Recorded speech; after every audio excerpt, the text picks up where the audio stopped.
नमस्कार भाइ बहिनीहरू, तपाईहरुलाई स्वागत छ नेपाल अनलाइन स्कुलको युट्युब च्यानलमा। हाम्रो च्यानलमा तपाईहरुले नर्सरीदेखि मास्टरसम्मका सबै विषयका सबै भिडियोहरू भेट्टाउन सक्नुहुन्छ। त्यसको लागि तपाईहरुले युट्युबमा गएर अथवा फेसबुकमा गएर नेपाल अनलाइन स्कुल भनी सर्च गर्नुहोला र आफूलाई चाहिएको भिडियो हेरेर आफ्नो एक्जाममा राम्रो भन्दा राम्रो मार्क्स ल्याउनु होला। र हाम्रो भिडियोलाई लाइक, सब्स्क्राइब र शेयर गरेर नेपाल अनलाइन स्कुलको सहयोगी हात बनिदिनु होला भनेर म विनम्र अनुरोध गर्दछु। सधैँ चाहिँ म खेमराज ढकाल हजुरहरूको अगाडि उपस्थित भइसकेको छु र आज म तपाईहरुलाई कक्षा 8 को नेपाली विषयको यो जुन पाठ 8 छ भूगोलविद हर्क गुरुङ उहाँको जीवनीको बारेमा आज हामी चर्चा गर्नेछौँ। यो पाठ हामी पढ्नेछौँ। त पहिला हामी थाहा पाऊँ कि भूगोलविद भनेको के हो, हैन? हर्क गुरुङ भनेको त एकजना मान्छेको नाम हो जो चाहिँ भूगोलविद हुन्। त भूगोलविद भनेको के हो त्यसको विषयमा अलिकति बुझौँ। त भू भनेको जमिन, भू भनेको जमिन, गोल भनेको गोलो है। त भूगोल भनेको के रहेछ त भन्दा जुन हाम्रो गोलो जमिन छ भन्नुको मतलब पृथ्वी छ, त्यो पृथ्वीको अर्थ के रे पृथ्वीको अध्ययन गर्ने जुन शास्त्र छ त्यसलाई हामी भन्छौँ भूगोल। पृथ्वीको बारेमा, पृथ्वीको उत्पत्तिको बारेमा, पृथ्वीमा हुने वातावरण परिवर्तनको बारेमा, त्यस्तै ग्रहहरूको बारेमा, सबैका बारेमा चाहिँ अध्ययन गर्ने जुन शास्त्र छ त्यसलाई हामी भन्छौँ भूगोल। र भूगोलविद भनेको चाहिँ भूगोलको बारेमा अध्ययन गर्ने व्यक्तिलाई भूगोलविद भनिन्छ। एक्सपर्ट भनेर भन्छौँ नि हामी, हो त्यो भनेको के हो त भूगोलविद हो। त भूगोलको चाहिँ जो एक्सपर्ट छन्, भूगोलको बारेमा अध्ययन गर्ने जो व्यक्तिहरू छन्, भूगोलको बारेमा अध्ययन खोज अनुसन्धान गर्ने जुन व्यक्तिहरू छन् तिनलाई हामी भूगोलविद भन्छौँ। त हर्क गुरुङ एकजना भूगोलविद रहेछन्, नेपाली भूगोलविद, नेपालको हाम्रो यो देशको एक व्यक्ति जो चाहिँ भूगोलविद छन् ती हुन् हर्क गुरुङ। त अब हामी उनको जीवनी अध्ययन गरौँ, पढौँ है त। नेपाल प्राकृतिक विविधताले भरिपूर्ण सुन्दर मुलुक हो। हिमाल, पहाड, तराई, छाँगा, छहरा, भिरपाका, उपत्यका र खोजहरूले यो देशलाई थप आकर्षक बनाएका छन्। जातीय, भाषिक र सांस्कृतिक दृष्टिकोणले समेत नेपाल समृद्ध छ। यही नेपाली भूमिमा समयको कालखण्डमा कैयौँ महान व्यक्तिहरू जन्मेका छन्। उनीहरूले देशका लागि उल्लेखनीय योगदान दिएका छन्। तीमध्ये भूगोलविद हर्क गुरुङ अग्रपङ्क्तिमा आउँछन्। उनी राष्ट्रको उन्नतिका लागि महत्त्वपूर्ण योजना बनाउने योजनाविद पनि हुन्। गुरुङको जन्म विक्रम सम्वत 1995 पुस 21 गते भएको थियो। उनका पिता प्रसाही गुरुङ र माता मायासेवो गुरुङ हुन्।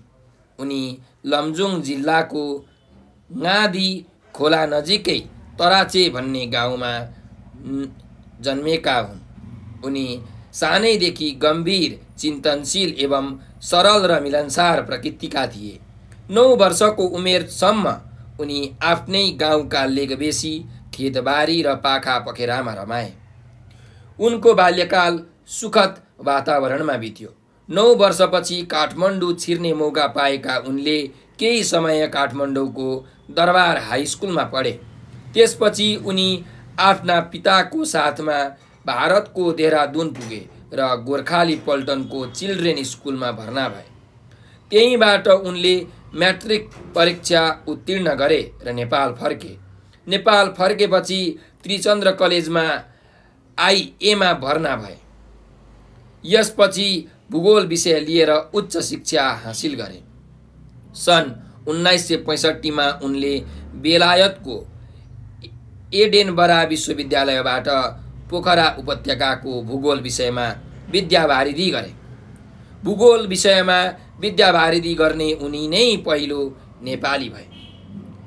बिहानीले दिउँसोको सङ्केत गर्छ भने झैँ हर्क गुरुङ सानैदेखि लगनशील, इमान्दार र अनुशासित थिए।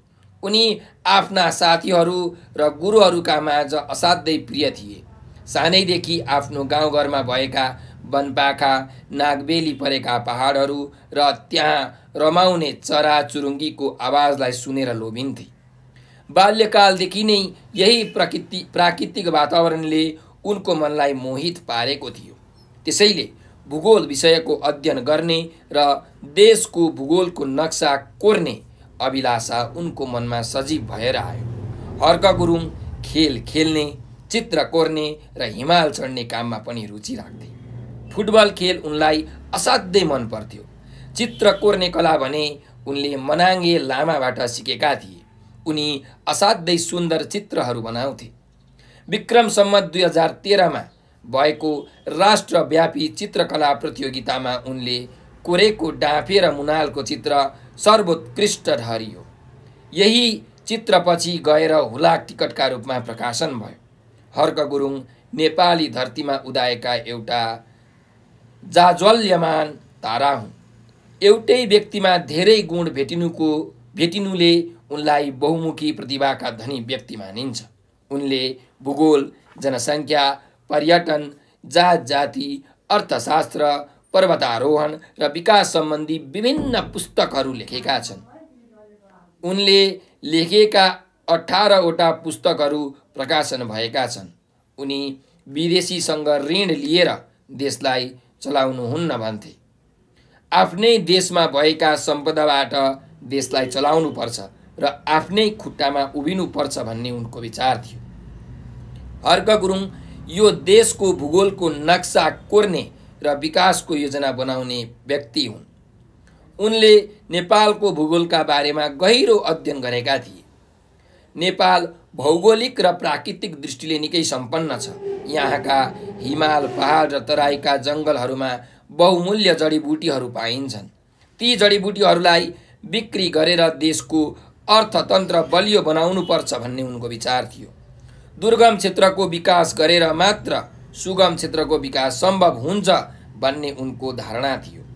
उनी नेपालका जनजातिको उत्थानका बारेमा आवाज उठाउने व्यक्ति हुन्।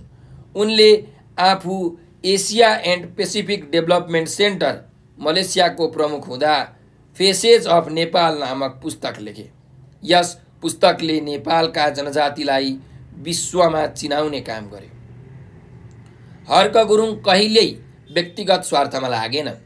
उनले पद, प्रतिष्ठा र पैसाको मोहप्रति लागेर आफ्नो स्वाभिमान गुमाएनन्। उनी सधैँ अध्ययन र अनुसन्धानमा व्यस्त रहे। उनले राष्ट्रको उन्नति र प्रगतिका लागि निर्भीकताका साथ स्पष्टवादी र इमान्दार भएर काम गरे। विविध क्षेत्रमा उनको योगदान रह्यो तापनि उनी मूलतः योजनाकारका रूपमा बढी चर्चित छन्।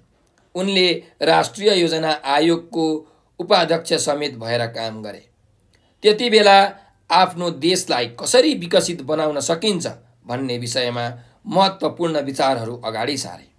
उनले शिक्षा, स्वास्थ्य जस्ता क्षेत्रमा ठुलो योगदान दिए। उनले अगाडि सारेका योजना र विकासले आज पनि देशको उन्नतिमा लाग्न थप ऊर्जा प्रदान गरेको छ। हर्क गुरुङले वन, वन्यजन्तु, राष्ट्रिय निकुञ्ज र आरक्षण क्षेत्रहरूको व्यवस्थापनमा समेत विशेष ज्ञान हासिल गरेका थिए। उनी नेपाल र नेपालीका लागि गर्व गर्न लायक व्यक्ति हुन्। उनको निधन विक्रम सम्वत 2063 असोज 7 गते हेलिकप्टर दुर्घटनामा परिभयो। त्यस दिन कञ्चनजङ्घा संरक्षण क्षेत्र आयोजनाको व्यवस्थापन हस्तान्तरण कार्यक्रममा सहभागी हुन जाने कार्यक्रम थियो। उनी पूर्वी नेपालको गुन्सा गाउँबाट ताप्लेजुङको फुङलिङका लागि उडेको श्री एयरलाइन्सको हेलिकप्टरबाट चढेका थिए। सो हेलिकप्टर दुर्घटनामा पर्दा अरू 24 जनाको समेत दुःखद निधन भएको थियो। यो दुःखद घटनाको खबरले सिङ्गो राष्ट्र स्तब्ध र शोकमग्न भयो।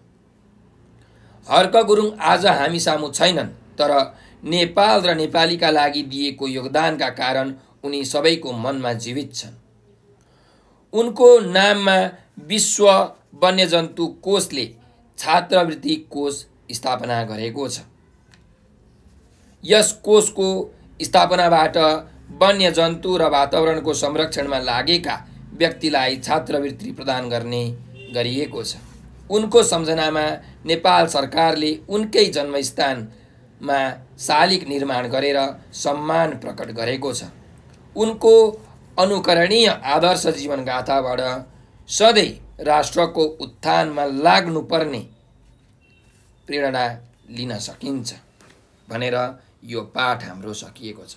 त भूगोलविद हर्क गुरुङ कस्ता प्रकृतिका मानिस थिए भन्ने विषयमा हामीले यहाँ चर्चा गर्यौं। त्यस्तै गरिकन उनी हर्क गुरुङले जुन कार्यहरू गरे, कामहरू गरे, आफ्नो देशलाई उन्नतिको मार्ग, प्रगतिको मार्ग चाहिँ मा लग्नको लागि जस्ता प्रकारका कामहरू गरे त्यसको विषयमा पनि हामीले यहाँ छलफल गरेका छौं। त हर्क गुरुङले चाहिँ यो नेपाली जनजातिलाई चिनाउनको लागि एउटा पुस्तक पनि लेखेका रहेछन्, फेसेस अफ नेपाल। यो पुस्तकले गर्दा विश्वले चाहिँ नेपालमा रहेका जनजातिको बारेमा जानकारी पाएको छ। नेपाललाई उनले चिनाउने काम गरेका छन्। हर्क गुरुङले चाहिँ यो Asia and Pacific development centre भन्ने जुन यो सेन्टर छ मलेसियामा, हैन, त उनले त्यहाँ पनि गएर काम गरेका थिए। त्यस्तै हर्क गुरुङले चाहिँ नेपालको राष्ट्रिय योजना आयोगको उपाध्यक्ष हुने अवसर समेत पाएका थिए। त देशलाई कसरी विकास गर्ने, देशलाई अग्रपन्थीमा कसरी ल्याउने, अगाडि कसरी बढाउने भन्ने योजना उनले गर्ने गर्दथे। त्यस्तै गरिकन हर्क गुरुङ चाहिँ प्रकृति प्रेमी खालका मानिस थिए। प्रकृतिलाई मन पराउने, चाहिँ धेरै बेरसम्म गएर चाहिँ प्रकृतिमा रमाउने, वन जङ्गल पाखा पखेरालाई हेर्ने र त्यस विषयमा चाहिँ सोच्ने काम उनी गर्थे हर्क गुरुङले। यसरी उनले चाहिँ यो नेपालको भूगोलका बारेमा धेरै कुराहरू पत्ता लगाएका छन् र जसले गर्दाखेरि अहिलेका जुन विद्यार्थीहरू छन् ती विद्यार्थीहरूलाई नेपालको जुन जति जानकारी छ हो त्यो जानकारी प्राप्त गर्नको निम्ति हर्क गुरुङले दिएको योगदान एकदमै अविस्मरणीय छ। उनी अहिले त यो संसारमा छैनन्, तर उनको नाम भने सबै नेपालीको मनमा छ, हृदयमा छ। त विक्रम सम्वत 2063 सालमा असोज 7 गते हर्क गुरुङको मृत्यु भएको थियो, निधन भएको थियो। कसरी? त हेलिकप्टर दुर्घटनाबाट, हैन। त्यो दुर्घटना हुने दिन उनी चाहिँ कञ्चनजङ्घा संरक्षण क्षेत्र आयोजनाको व्यवस्थापन हस्तान्तरण गर्ने कार्यक्रममा सहभागी हुन जान लागेका थिए।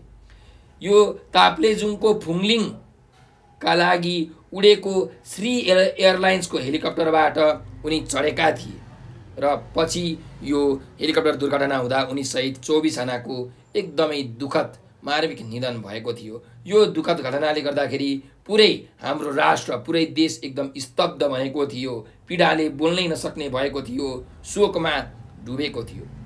हामीले अब हेर्नुहोस्, हामीलाई के थाहा छ भन्दा हरेक मानिस जन्मन्छ त जन्मेको मानिस मर्नै पर्छ। त हामीले जन्मेपछि जहिले पनि राम्रो काम गर्नुपर्छ, आफ्नो स्वार्थलाई हेर्ने होइन, हैन। मेरै मात्रै राम्रो होस्, मैले मात्रै धेरै पैसा कमाऊ, मेरै मात्रै उद्धार हो, सबैले मलाई नै चाहिँ जय जय गरून्, यस्तो भाव कहिले पनि राख्नु हुँदैन। त जहिले पनि हामीले हाम्रो देश, हाम्रो राष्ट्र कसरी राम्रो बनाउन सकिन्छ, कसरी देशलाई प्रगतिको मार्ग, उन्नतिको मार्गमा अगाडि बढाउन सकिन्छ, त्यस विषयमा केन्द्रित भएर हामीले कार्यहरू गर्नुपर्दछ भन्ने यस शिक्षा हामी पाठबाट पाउँछौँ, भूगोलविद हर्क गुरुङ भन्ने पाठबाट। त अब यस पाठमा रहेका शब्द अर्थलाई हेरौँ हामी भाइ बहिनीहरू। उपत्यका भन्ने यहाँ हेर्नु शब्द छ। त उपत्यका भनेको के हो भन्दाखेरि चारैतिरबाट पहाड अनि बिचमा जमिन भएको जुन भाग छ नि त्यसलाई हामी भन्छौँ उपत्यका, है। चारैतिर पहाडले घेरेको बीचको समथर भाग भनेको उपत्यका हो, अथवा पहाडको फेदीको समथर जमिनलाई उपत्यका भनिन्छ। अर्को शब्द छ समृद्ध। समृद्ध भनेको चाहिँ एकदमै धनी, हैन, सम्पन्नलाई हामी भन्छौँ समृद्ध। अर्को छ भूगोलविद। भूगोलविद भनेको भूगोलको ज्ञान भएको व्यक्ति, भूगोलको बारेमा अध्ययन गर्ने व्यक्तिलाई हामी भन्छौँ भूगोलविद। योजनाविद भनेको योजना बनाउन सिपालु व्यक्ति, योजना बनाउन जान्ने व्यक्तिलाई हामी भन्छौँ योजनाविद। अर्को शब्द छ गम्भीर। गम्भीर भनेको एकदम गहिरो, हैन, एकदम शान्त। गम्भीर स्वभाव भनेको शान्त स्वभाव, हरेक कुराको चिन्तन मनन गर्ने, चिन्तनशील जस्तो गम्भीर स्वभाव भनेको, है, एकदम गहिरो स्वभाव भएको। अर्को जाउँ चिन्तनशील भनेको छ। चिन्तनशील भनेको चाहिँ चिन्ता गर्ने होइन, चिन्तन गर्ने, हैन। एकदम विचार गर्ने, राम्रो तरिकाले विचार गर्ने, विचारशील, चिन्तन गर्नेलाई हामी चिन्तनशील भन्छौँ। अर्कोमा जाउँ, नागबेली भनेको छ। नागबेली भनेको चाहिँ के भन्दाखेरि जुन सर्प हुन्छ अथवा नाग हुन्छ, नाग भनेको सर्प हो नि त सर्पको जस्तो बाङ्गो टिङ्गो भन्नुलाई हामी के भन्छौँ, नागबेली भनेर भन्छौँ है। अर्कोमा जाउँ, अभिलाषा। अभिलाषा भनेको के हो त, हाम्रो इच्छा, हाम्रो चाहनालाई हामी अभिलाषा भन्छौँ। अर्को छ सर्वोत्कृष्ट। सर्वोत्कृष्ट भनेको चाहिँ सबैभन्दा उत्कृष्ट, सबैभन्दा राम्रो सर्वोत्तम भनेर भनिन्छ है। अर्को छ जाजल्यमान। जाजल्यमान भनेको चाहिँ एकदमै चम्किलो, प्रभावशालीलाई हामी जाजल्यमान भन्छौँ। अर्को छ दुर्गम। दुर्गम भनेको चाहिँ एकदमै मुस्किलले चाहिँ मात्र जान सकिने ठाउँ हैन। जस्तो नेपालको कर्णाली भूभाग छ, त्यहाँ त रोडहरू छैन, अहिले बन्न थालिसकेका छन्, तर त्यहाँ हामीलाई पुग्न एकदमै गाह्रो हुन्छ। त पुग्नलाई एकदमै कठिन ठाउँ, मुस्किलले मात्र पुग्न सकिने ठाउँलाई हामी दुर्गम भन्छौँ। सुगम भनेको चाहिँ सजिलैसँग एकदम पुग्न सकिने, घुम्न सकिने, एकदम सुविधाहरू भएको, सुविधा सम्पन्न ठाउँलाई हामी भन्छौँ सुगम। निर्भीक छ। निर्भीक भनेको कोहीसँग पनि नडराउने, निडरलाई हामी भन्छौँ निर्भीक। ऊर्जा। ऊर्जा भनेको इनर्जी, शक्ति। अर्को शब्द हेरौँ, निकुञ्ज। निकुञ्ज भनेको चाहिँ जुन वन्यजन्तुहरू हुन्छन् हैन, वनका जीव जन्तुहरू हुन्छन्, रुखहरू, बोट बिरुवाहरूलाई चाहिँ सुरक्षाका निम्ति जोगाइने एउटा क्षेत्र हुन्छ, त्यसलाई भनिन्छ निकुञ्ज। अर्को छ संरक्षण। संरक्षण भनेको के हो त, सुरक्षा गर्ने काम, जोगाउने कामलाई हामी भन्छौँ संरक्षण। अर्को छ स्तब्ध। स्तब्ध भनेको के हो त, बोल्नै नसक्ने हुनु, दुःखले पीडाले चाहिँ बोल्नै नसक्ने हुनुलाई हामी स्तब्ध भन्छौँ। अर्को छ शोकमग्न। शोकमग्न भनेको चाहिँ शोकमा डुबेको। अब तपाईँको कोही आफन्त चाहिँ को मृत्यु भयो भने तपाईँहरू शोकमा डुब्नुहुन्छ, तपाईँलाई एकदम नराम्रो लाग्छ, त शोकमग्न भनेको शोकमा डुब्नु। अर्को छ अनुकरणीय। अनुकरणीय भनेको चाहिँ नक्कल गर्न लायकको, कपी गर्न लायकको, अनुकरण गर्न लायककोलाई हामी भन्छौँ अनुकरणीय। ठिक छ, त यी भए शब्द अर्थहरू। अब हामी यसको अभ्यासमा जाउँ। यहाँ हेर्नुहोस्, 1 नम्बरको अभ्यास छ कक्षामा पाठ फाले भालो पढ भनेर। अब यो पाठ हामीले पढिसकेका छौँ, भाइ बहिनीहरूले पनि यो पाठ मजाले पढ्नु होला है त।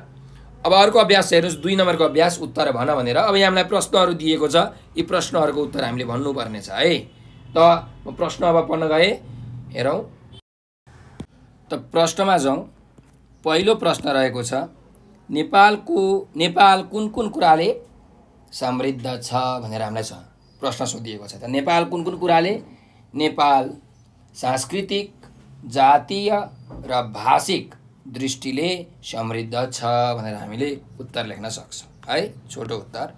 अर्कोमा जाउँ, हर्क गुरुङको जन्म कहिले भएको थियो भनेर भनेको छ। त हर्क गुरुङको जन्म विक्रम सम्वत 1995 पुस 21 गते भएको थियो भनेर हामीले उत्तर लेख्न सक्छौँ है। ल, कहाँ भएको थियो तपाईलाई थाहा छ, लमजुङ जिल्लाको गादी खोला नजिकै तराची भन्ने गाउँमा उनी जन्मेका थिए है। अर्कोमा जाउँ, हर्क गुरुङले कसबाट चित्र बनाउने कला सिकेका थिए भनेर भनेको छ। त हर्क गुरुङले लामाबाट चित्र बनाउने कला सिकेका थिए। अर्को प्रश्नमा जाउँ, हर्क गुरुङको मृत्यु कहिले भयो। हर्क गुरुङको मृत्यु विक्रम सम्वत 2063 साल असोज 7 गते भयो। कुरा बुझ्नुभयो, असोज 7 गते भयो। 63 साल असोज 7 गते कसरी भएको थियो त, हेलिकप्टर दुर्घटनामा परेर। अर्को जाउँ, हर्क गुरुङको सम्झनामा नेपाल सरकारले के गरेको छ भनेर भनेको छ। त हर्क गुरुङको सम्झनामा नेपाल सरकारले उनकै जन्मथलोमा शालिग निर्माण गरेर सम्मान प्रकट गरेको छ। यसरी हामीले उत्तर लेख्न सक्छौँ है। ल, अर्को अभ्यासमा जाउँ, ठिक बेठिक छुट्याएर लेख भनेको छ। अब यहाँ हामीलाई वाक्यहरू दिएको छ, कुन चाहिँ ठिक कुन चाहिँ बेठिक हामीले छुट्याउनु पर्यो। हेरे 1 नम्बरमा जाउँ, हर्क गुरुङको जन्म लमजुङ जिल्लामा भएको थियो भनेको छ। यो ठिक वाक्य हो कि बेठिक वाक्य हो?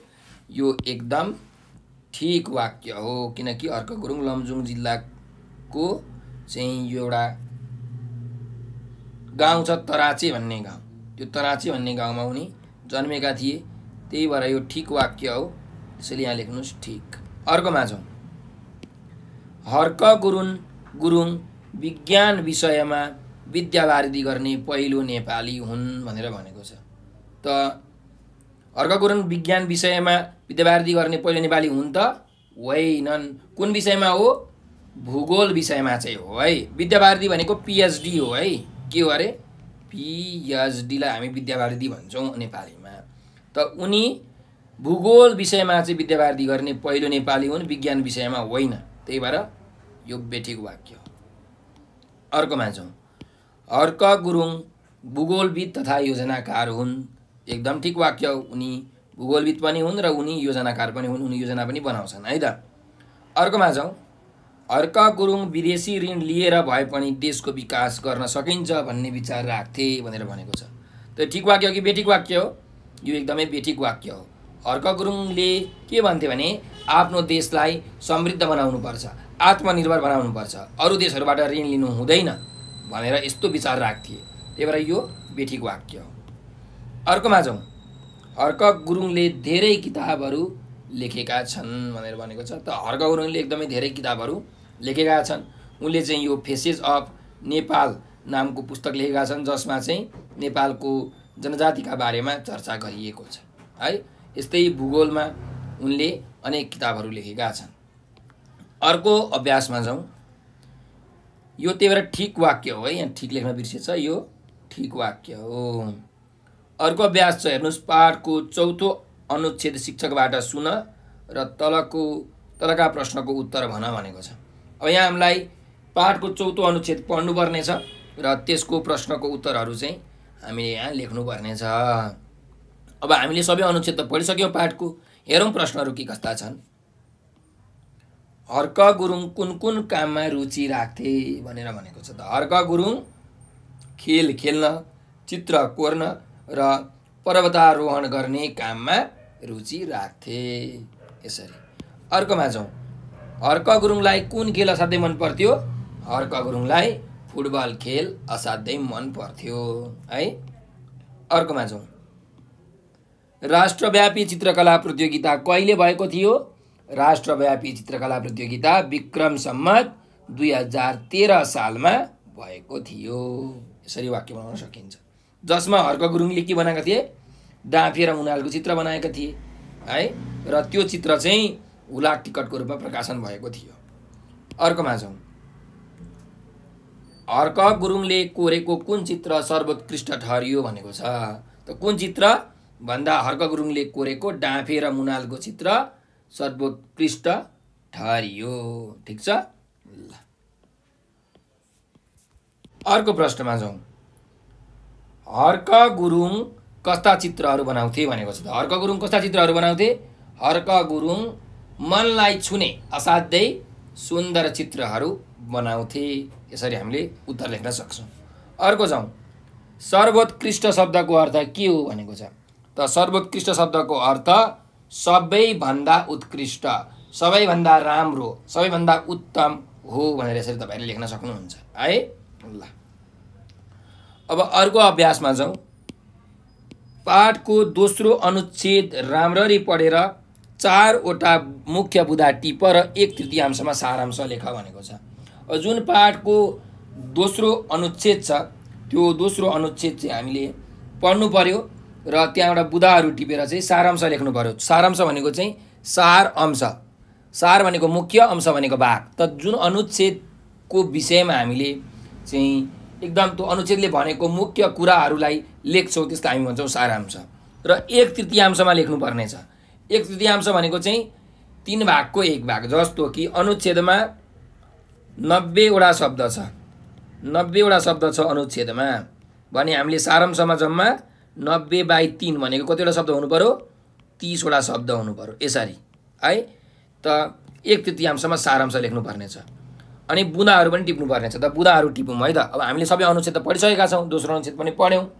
त बुँदाहरू हामी टिपौँ है। पहिलो बुँदा। हर्क गुरुङ कहिल्यै पद प्रतिष्ठा पेशा र मोहप्रति नलागेका। दोस्रो, हर्क गुरुङ राष्ट्रिय योजना आयोगका उपाध्यक्ष बनेका। तेस्रो, हर्क गुरुङ सधैँ उन्नति र प्रगतिका लागि स्पष्ट र इमान्दार भएर लागेका। त्यस्तै अर्को, हर्क गुरुङ सधैँ शिक्षा, स्वास्थ्य र देश विकासमा लाग्ने प्रेरणा दिने ऊर्जाशील व्यक्ति भएका। यसरी हामीले चाहिँ बुदाहरू टिप्न सक्छौँ। अब यसलाई सारांशमा लेख्नु पर्यो। सारांशमा भनेको चाहिँ 1/3 छोटकरीमा लेख्नु पर्यो। त कसरी लेख्न सकिन्छ भन्दा, सधैँ उन्नति र प्रगतिका लागि इमान्दार भएर लाग्ने हर्क गुरुङ कहिल्यै पद प्रतिष्ठा, पैसा र मोहप्रति लागेनन्। राष्ट्रिय योजना आयोगको उपाध्यक्ष बनेर उनी सधैँ शिक्षा, स्वास्थ्य र देश विकासमा लाग्ने प्रेरणा दिने ऊर्जाशील व्यक्तित्व हुन् भनेर यसरी छोटकरीमा मजाले लेख्न सकिन्छ है। ल अब हामी अर्को अभ्यासमा जाउँ। अभ्यास नम्बर 6 मा तलका प्रश्नहरूको उत्तर लेख भनेको छ। अब यहाँ हामीलाई प्रश्नहरू सोधिएको छ। यी प्रश्नहरूको चाहिँ अलिकति हामीले हैन छोटो उत्तरहरू 3-4 लाइन, 5 लाइन, 6 लाइनमा चाहिँ हामीले उत्तरहरू लेख्नुपर्ने हुन्छ। त हेरौँ, पहिलो प्रश्न छ, हर्क गुरुङको बाल्यकाल कसरी बित्यो भनेर भनेको छ। त हर्क गुरुङको बाल्यकाल चाहिँ यसरी लेख्न सक्नुहुन्छ। हर्क गुरुङ सानैदेखि गम्भीर, चिन्तनशील एवं सरल र मिलनसार प्रकृतिका थिए। 9 वर्षसम्म चाहिँ उनले आफ्नै गाउँको लेकबेसी, खेतबारी र पाखा पखैरामा बसेर रमाए। उनको बाल्यकाल एकदम सुखद वातावरणमा बित्यो र 9 वर्षपछि चाहिँ उनी काठमाडौँमा आएर दरबार हाई स्कुलमा पढे। त्यसपछि उनी भारतमा गएर चाहिँ गोर्खापल्टनको चिल्ड्रेन स्कुलमा भर्ना भई म्याट्रिक परीक्षा उत्तीर्ण गरे। यसरी हामीले लेख्न सक्छौँ कि त्यसैले हर्क गुरुङको बाल्यकाल अत्यन्त सुखद वातावरणमा बित्यो, रमाएर बित्यो, यसरी लेख्न सक्छौँ है। ल अर्को प्रश्नमा जाउँ। हर्क गुरुङलाई के गर्ने अभिलाषा आयो भनेर भनेको छ। त हर्क गुरुङ सानैदेखि प्रकृतिमा रमाउने खालका मानिस थिए।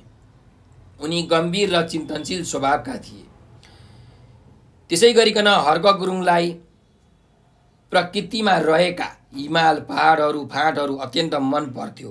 त्यसैले चाहिँ हर्क गुरुङलाई भूगोल विषयको अध्ययन गरेर देशको भूगोलको नक्सा कोर्ने अभिलाषा आयो। यसरी हामीले उत्तर लेख्न सक्छौँ है। अर्को प्रश्नमा जाउँ। हर्क गुरुङलाई किन बहुमुखी प्रतिभाका धनी व्यक्ति मानिन्छ भनेर भनेको छ। त कुनै एउटा भन्दा बेसी प्रतिभा भएका व्यक्तिलाई बहुमुखी प्रतिभाका धनी व्यक्ति भनिन्छ। त हर्क गुरुङ बहुप्रतिभाशाली व्यक्ति थिए। उनीमा भूगोलविद, योजनाकार, वरिष्ठ लेखक, चित्रकार आदि क्षमताहरूको गुणहरू थिए। त्यसैले हर्क गुरुङलाई बहुमुखी प्रतिभाका धनी व्यक्ति मानिन्छ भनेर यसरी हामीले उत्तर लेख्न सक्छौँ है। अर्को जाउँ। हर्क गुरुङले नेपाली भाषा, जात जाति र देशको विकासका लागि के कस्ता विचारहरू अगाडि सारे भनेको छ। त हर्क गुरुङले जुन नेपाली भाषा छ, नेपालका जात जातिहरू छन् र आफ्नो देशको विकासको लागि चाहिँ के कस्ता विचारहरू चाहिँ उनले भनेका थिए भनेर भनेको छ। त्यसरी लेख्न सकिन्छ कि हर्क गुरुङले अगाडि सारेका योजना र विकासले देशको उन्नतिमा थप ऊर्जा प्रदान गर्यो। फेसेज अफ नेपाल नामक पुस्तक नेपाली जात जाति र भाषाभाषीहरूका बारेमा चर्चा गर्दै नेपालको बहुजाति र बहुभाषी संरचनाको उत्थानका बारेमा गहन विचार उनले पुस्तकबाट राखे। उनले विदेशीहरूसँग ऋण नलिई आफ्नै देशको स्रोत साधनहरूको प्रयोग गरेर, जडीबुटीहरूको बिक्री गरेर, दुर्गम क्षेत्रको विकास गरेर मात्र पछि सुगम क्षेत्रको विकास सम्भव हुन्छ भन्ने सकारात्मक विचारहरू उनले राखे। यसरी हामीले उत्तर लेख्न सक्छौँ है। अर्को जाउँ। हर्क गुरुङको मृत्यु कसरी भयो भनेर भनेको छ। त बहुमुखी प्रतिभाका धनी हर्क गुरुङ कञ्चनजङ्घा संरक्षण क्षेत्र आयोजनाको व्यवस्थापन हस्तान्तरण कार्यक्रममा सहभागी हुन जाने बेला चाहिँ ताप्लेजुङको फुङलिङबाट उडेको श्री एयरलाइन्सको हेलिकप्टरमा बसेका थिए। सो हेलिकप्टर दुर्घटनामा परेर चाहिँ हर्क गुरुङको मृत्यु भयो। यसरी हामीले उत्तर लेख्न सक्छौँ है। अर्को जाउँ। हर्क गुरुङको जीवनीबाट के प्रेरणा लिन सकिन्छ भनेर भनेको छ। त हर्क गुरुङको जीवनीबाट चाहिँ हामीले मेहनती हुनुपर्छ, परिश्रमी हुनुपर्छ, चिन्तनशील हुनुपर्छ, सरल स्वभाव र मिलनसार स्वभावको हुनुपर्छ, सधैँ आफ्नो देशलाई अग्रपन्थीमा कसरी पुर्याउने भन्ने सोच हामीले राख्नुपर्छ। योजनाबद्ध ढङ्गले देशको स्रोत साधनको प्रयोग गरेर जडीबुटीहरूलाई बिक्री गरेर आफ्नो देश विकास गरी आत्मनिर्भर हुन सकिन्छ भन्ने शिक्षा हामी हर्क गुरुङको जीवनीबाट पाउन सक्छौँ। हर्क गुरुङको जीवनीबाट यो कुरा प्रेरणा लिन सक्छौँ है। यसरी तपाईँहरूले उत्तर लेख्नु होला। अब अर्को छ यहाँ हेर्नुहोस् अभ्यास। भाव स्पष्ट पार गर भनेको छ। नेपाल प्राकृतिक विविधताले भरिपूर्ण विश्वको सुन्दर मुलुक हो भनेर भनेको छ। अब यो जुन वाक्य छ यसलाई हामीले एकदम स्पष्ट पार्नु पर्यो। यसले भन्न खोजेको कुरा के हो त हैन? अलिकति लामो तरिकाले तपाईँहरूले उत्तर लेख्नु पर्यो। त हेर्नुहोस्, हाम्रो देश नेपालमा चाहिँ भौगोलिक विविधता छ। हिमाल पहाड तराई गरेर नेपाल देशलाई 3 भागमा विभाजन गरिएको छ र यी तीनै भागमा चाहिँ सुन्दर प्रकृतिका रमणीय स्थलहरू छन्। नेपाल बहुभौगोलिक विशेषता भएको मुलुक हो। त्यसैले नेपाललाई विविधताको बगैँचा पनि भन्न सकिन्छ। हिमाल पहाड तराई त्यस्तै गरिकन छाँगा छहरा भिर पाका उपत्यका र खोजहरूले हाम्रो देश नेपाललाई थप आकर्षक बनाएका छन्। जातीय भाषिक र सांस्कृतिक दृष्टिकोणले समेत हाम्रो देश एकदमै समृद्ध छ। विश्वको सबैभन्दा अग्ला होचा ठाउँहरू पनि नेपालमै छन्। एकै ठाउँमा पनि संसार घुमेको आनन्द नेपालीहरूले लिन सक्छन्। त्यसैले नेपाल विविध सौन्दर्यको स्वर्ग हो। अन्ततः नेपाल प्राकृतिक विविधताले भरिपूर्ण विश्वकै सुन्दर मुलुक हो भनेर हामीले यसरी लेख्न सक्छौँ है। अब अर्को अभ्यासमा जाउँ। शब्द भण्डारको अभ्यास छ। हेर्नुहोस्, विपरीतार्थी शब्द छानेर जोडा मिलाऊ भनेको छ। विपरीतार्थी भनेको चाहिँ उल्टो अर्थ दिने शब्द अब हामीले यहाँ हेर्नुपर्ने छ। हामीलाई शब्दहरू दिएको छ र तिनीहरूको उल्टो अर्थ पनि यहाँ दिएको छ। हामीले बस जोडा मिलाउने काम मात्रै गर्नुपर्ने हो। त हेर्नुहोस्, सुगम। सुगमको उल्टो अर्थ के हुन्छ त? दुर्गम है। यो 1 नम्बर भयो भने यो पनि 1 नम्बर। अर्कोमा जाउँ। सुन्दर। सुन्दर भनेको अत्यन्त राम्रो। त सुन्दरको उल्टो के हुन्छ त? कुरूप है। कुरूप भनेको नराम्रो। त यो 2 भयो भने यो पनि 2। अर्को जाउँ। दृश्य। दृश्य भनेको जुन देख्न सकिन्छ त्यसलाई हामी भन्छौँ दृश्य। दृश्यको उल्टो के हुन्छ त? अदृश्य, जुन देख्न सकिँदैन। त्यसैले यो 3 नम्बर हो भने यो पनि 3 नम्बर। अर्को जाउँ। प्रकाशित। प्रकाशित भनेको प्रकाशन भएको। त प्रकाशितको उल्टो के हुन्छ त? अप्रकाशित भनेको प्रकाशित अथवा प्रकाशन नभएको। त्यसैले यो 4 नम्बर हो भने यो पनि 4 नम्बर। ल, अब यहाँ एउटा शब्द बाँकी रह्यो, वन्यजन्तु। अब यो वन्यजन्तु भन्ने शब्द चाहिँ यहाँ मिल्दैन। यो चाहिँ विद्यार्थीलाई झुक्याउन दिएको है त। अब अर्को चाहिँ यो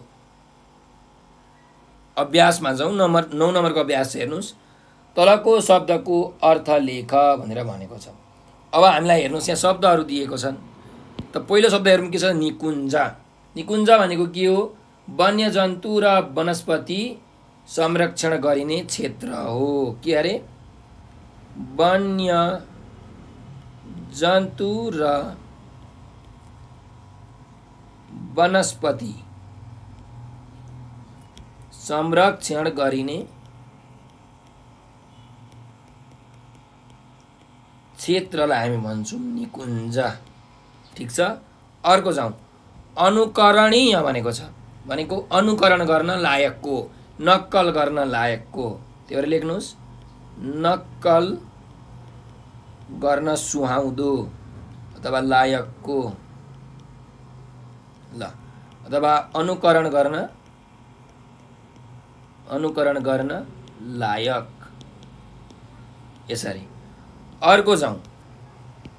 सजीव भनेको छ। सजीव भनेको जीवित, जिउँदोलाई हामी के भन्छौँ? सजीव भन्छौँ है। के अरे जीवित जीवित अथवा जिउँदो भनेको सजीव हो। त्यस्तै अर्को जाउँ, जाज्वल्यमान जाज्वल्यमान जाज्वल्यमान भनेको एकदमै चम्किलो, ज्यादै चम्किलो। त लेख्नुहोस् एकदमै चम्किलो अथवा ज्यादै चम्किलो, धेरै चम्किलोलाई हामी जाज्वल्यमान भन्छौँ है, जाज्वल्यमान। अर्को जाउँ उपत्यका। उपत्यका भनेको के हो त? चारैतिरबाट पहाडले घेरेको बीचको समतल भूभाग, समथर भूभागलाई हामी भन्छौँ उपत्यका। त लेख्न सक्नुहुन्छ, चारैतिर पहाडले घेरेको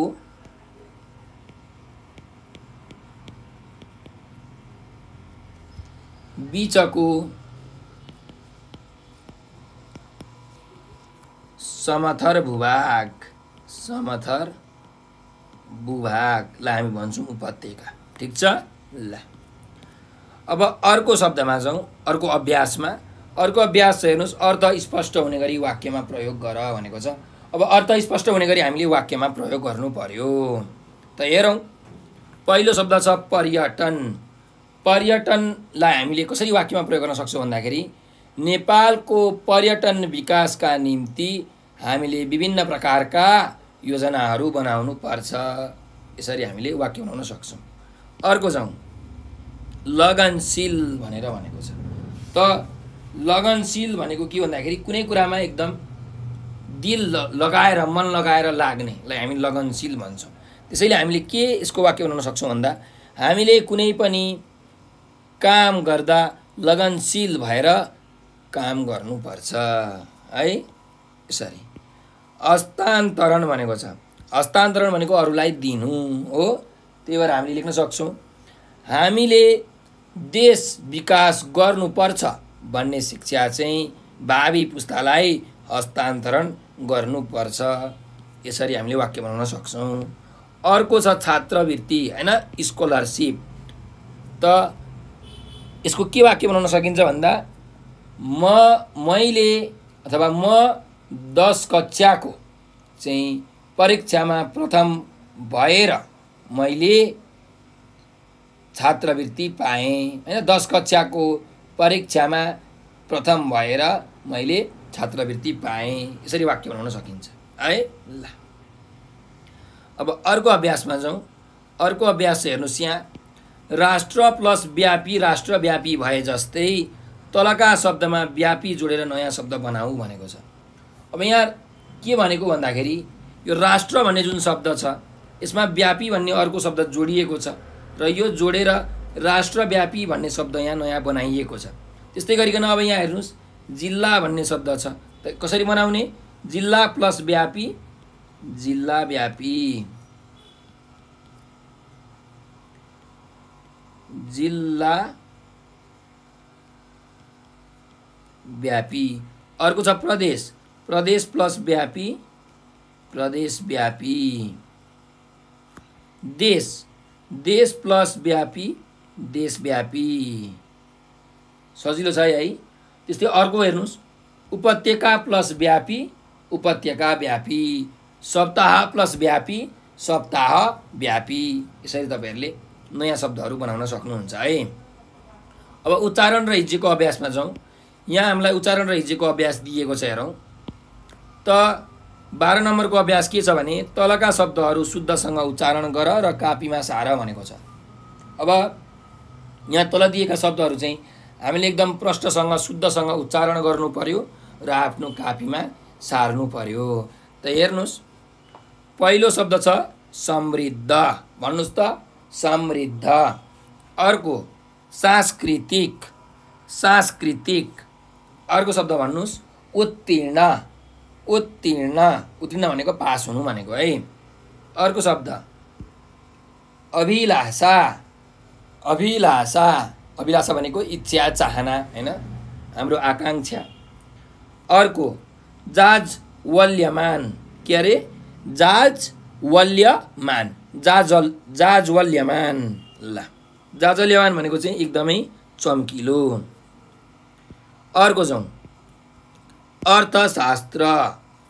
अर्थशास्त्र भनेको चाहिँ जुन अर्थको बारेमा पैसाको बारेमा चाहिँ पढ्ने एउटा शास्त्र हो, पढिने एउटा शास्त्र हो अर्थशास्त्र है।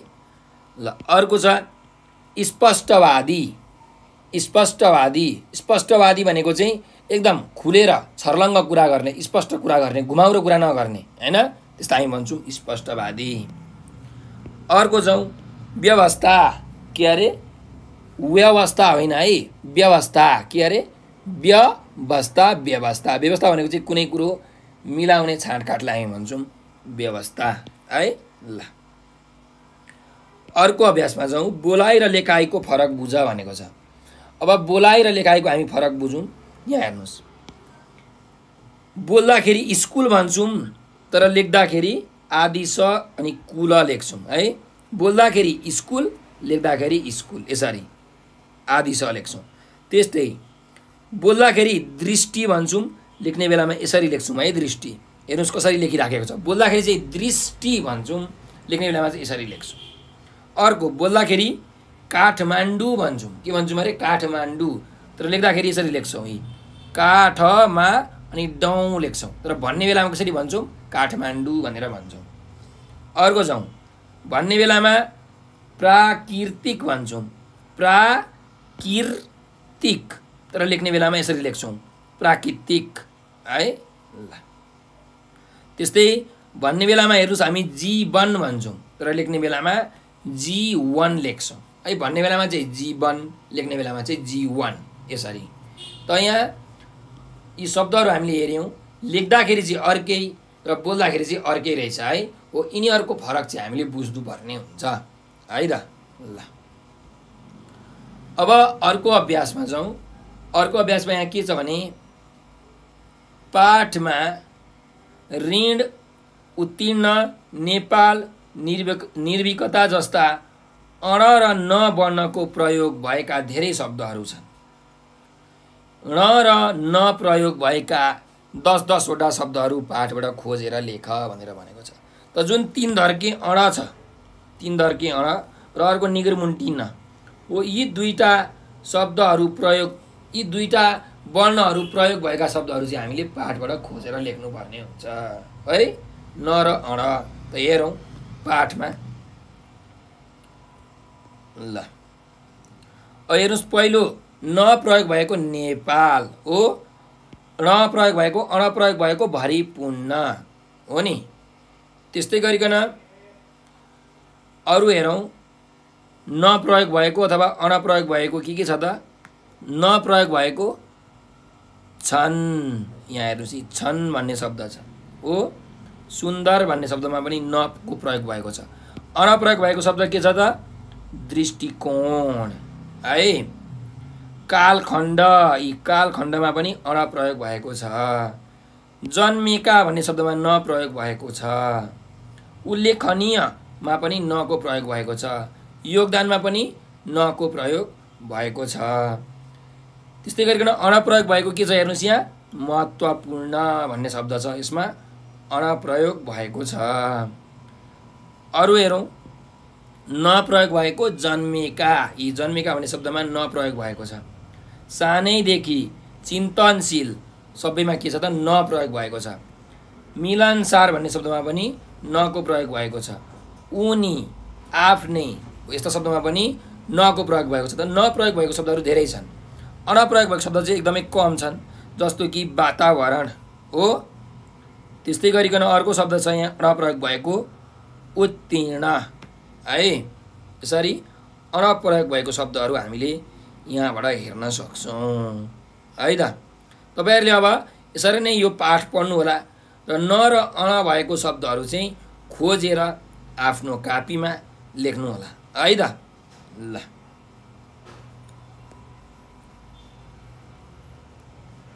त यो हाम्रो अभ्यास पाठको 14 नम्बरको अभ्यास पनि सकिएको छ। अब हामी अन्तिम अभ्यासमा आयौँ। यो शब्द भण्डारको पाठको तेस्रो अनुच्छेद शिक्षकबाट सुनेर लेख भनेको छ। अब हामीले यो पाठ पढिसकेका छौँ हो। त यो पाठको तेस्रो अनुच्छेद तपाईहरुले सुनिसक्नु भएको छ हो। त्यो भिडियोलाई अगाडि गरेर फेरि सुन्दै लेख्नु होला है त, र आफ्नो शिक्षकलाई देखाउनु होला। यसरी तपाईको शुद्धाशुद्धिको अभ्यास हुन्छ, लेखनको अभ्यास हुन्छ, कसरी अक्षरहरूलाई स्पष्ट लेख्ने भन्ने कुरा तपाईहरुलाई थाहा हुन्छ, तपाईको अक्षरको पनि सुधार हुन्छ। त तपाईहरुले यो अभ्यास गर्नै पर्ने हुन्छ है त। त्यसो भए आजको लागि यति नै। यो कार्यमूलक व्याकरण भन्ने जुन अभ्यास छ, यो अभ्यास चाहिँ म तपाईहरुलाई अर्को भिडियोमा गराउँछु। म व्याकरणको जुन अभ्यासहरू छ, नाम, सर्वनाम, विशेषण, क्रिया विशेषण, क्रियापद, नाम योगी, उखान, टुक्का, यस्ता सबै व्याकरणका चाहिँ जुन च्याप्टरहरू छन्, एकाइहरू छन्, ती सबै म तपाईहरुलाई पढाउँछु। त्यो भिडियो तपाईहरुले हेर्नु होला र तपाईहरुलाई यो भिडियो कस्तो लाग्यो कमेन्टमा प्रतिक्रिया दिन भने नबिर्सनु होला। तपाईहरुले केही कुरा बुझ्नु भएन, केही कुरा जान्नु भएन, अथवा तपाईहरुलाई नेपाल अनलाइन स्कुलको बारेमा केही जानकारी चाहिएको छ, नोट्सहरू चाहिएको छ भने यो नम्बर 9849595895 9849595895 मा हामीलाई भाइबर, टेलिग्राम र व्हाट्सएपमा मेसेज गर्न सक्नुहुन्छ। साथसाथै तपाईहरुले हामीलाई टिकटकमा, तपाईहरुले टिकटक त चलाउनुहुन्छ होला, फेसबुक चलाउनुहुन्छ होला, टिकटकमा, फेसबुकमा, ट्विटर चलाउनुहुन्छ होला, ट्विटरमा, इन्स्टाग्राममा चाहिँ हामीलाई फलो गर्नु होला। टिकटकमा, फेसबुकमा, ट्विटर र इन्स्टाग्राममा चाहिँ नेपाल अनलाइन स्कुल लेखेर सर्च गर्नुस् अनि हामीलाई फलो गर्नुस्, किनकि हामीले त्यहाँ एकदम रमाइलो भिडियोहरू, साथसाथै पाठ पढाएका भिडियोहरू, पुराना बिएलीमा सोधेका क्वेसन्सहरूको सोलुसनहरू हामीले बनाएर हालेका छौँ। त्यस्तै विद्यार्थीको रचनात्मक जुन कला छ त्यसलाई अभिवृद्धि गर्नका निम्ति हामीले चाहिँ विभिन्न प्रकारका अतिरिक्त क्रियाकलापहरू, सृजनात्मक क्रियाकलापहरू गराउने गरेका छौँ र हामीले विद्यार्थीको उत्साह बढाउनका निम्ति उपहार र पुरस्कारको पनि व्यवस्था गरेका छौँ। जस्तो कि हाजिरी जवाब प्रतियोगिता, त्यस्तै कथा लेखन, कथा वाचन प्रतियोगिता, चाहिँ निबन्ध लेखन प्रतियोगिता, गायन प्रतियोगिता, नृत्य प्रतियोगिता, यस्ता सबै प्रतियोगिताहरू हामीले गराएका छौँ। तपाईले ती प्रतियोगितामा भाग लिएर उचित पुरस्कार अथवा उपहार जित्नुहुन्छ भन्ने मलाई अभिलाषा छ, इच्छा छ। त तपाईहरुले हाम्रो भिडियोलाई लाइक, सब्स्क्राइब र शेयर गर्न भने नबिर्सनु होला। तपाईहरुले यो भिडियो अन्तिमसम्म हेरिदिनु भयो, त्यसको लागि तपाईलाई हृदयबाट मुरी धन्यवाद छ। स्वस्थ रहनुस्, व्यस्त रहनुस्, मस्त रहनुस्।